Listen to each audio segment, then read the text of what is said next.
தனுசு ராசியை சேர்ந்தவர்களுக்கு தமிழ் புத்தாண்டு கடந்த காலங்களில் இருக்கக்கூடிய தடைகளுக்கு நல்லதொரு விடை கொடுக்கக்கூடிய ஆண்டாக இந்த தமிழ் புத்தாண்டு அமையும். ராசி அதிபதி குரு பகவான் தனகாரகராக இருக்கிறதுனால வருஷம் ஆரம்பித்து 35 நாளில் உங்களுக்கு நல்ல இடத்துக்கு போகிறதுனால மிகப்பெரிய நன்மைகளை, அதுவும் சப்தம ஸ்தானத்துக்கு ராசி அதிபதி போகிறதுனால சத்தமில்லாத வெற்றிகளை நித்தமும் சந்திக்கக்கூடிய ஆண்டாக தமிழ் புத்தாண்டு தனுசு ராசிக்கு அமையும். தனுசு ராசிக்காரர்களுக்கு இந்த தமிழ் புத்தாண்டு மிகப்பெரிய ஒரு மணி மகுடத்தை சூட்டக்கூடிய ஒரு கிரீடத்தை சூட்டக்கூடியதாக இருக்குது.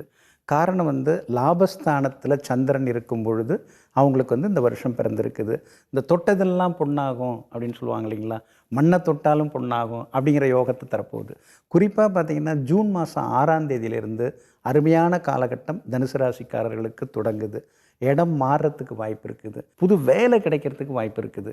ஏன்னா 4ஆம் இடத்துல 4 கிரகங்கள் உட்கார்ந்துருக்கும் பொழுது 10ஆம் இடத்தை 4 கிரகங்கள் பார்க்குற வேலையில் இந்த வருஷம் பிறந்திருக்கிறதுனால புது வேலை அமையும், சம்பாத்தியம் கொஞ்சம் அதிகமாகும். இந்த மாதிரி அடுக்கடுக்காக மிகப்பெரிய ராஜயோகங்களை தரக்கூடிய ஆண்டாக இந்த தமிழ் புத்தாண்டு தனுசு ராசிக்காரர்கள் நிச்சயமாக இருக்கும்.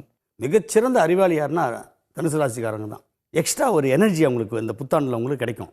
ஏன்னா 4ஆம் இடத்துல சுக்கிரன் நீச்சபங்க ராஜயோகம், புதனும் நீச்சம் பெற்று அங்கே பார்த்திங்கன்னா உங்களுக்கு நிழல் கிரகம் ராகு பகவான் அமர்ந்திருக்காரு.